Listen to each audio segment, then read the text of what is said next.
હું આજે એક સવાલ પૂછું છું, હું એનો જવાબ આપીશ પણ તમે લોકો તો જવાબ આપજો. દુનિયામાં હોશિયાર વ્યક્તિ,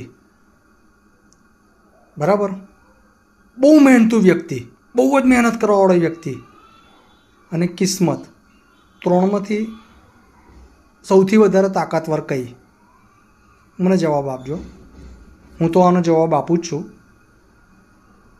દરેક લોકો મહેનત કરતા હોય છે.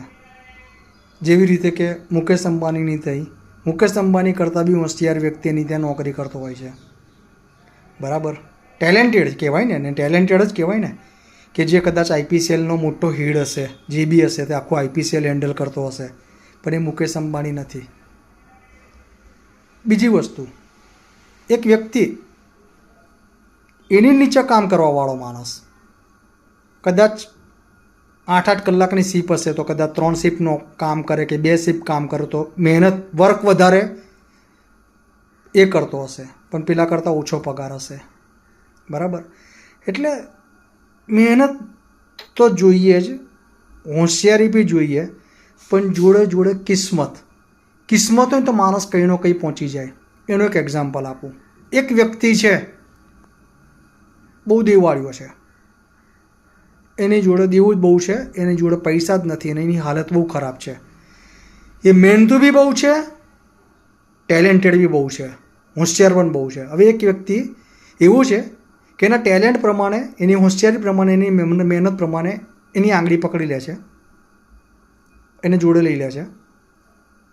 એની ટેલેન્ટથી ને એની હોશિયારીથી એ બહુ આગળ આવી જાય છે, કરોડપતિ બની જાય છે.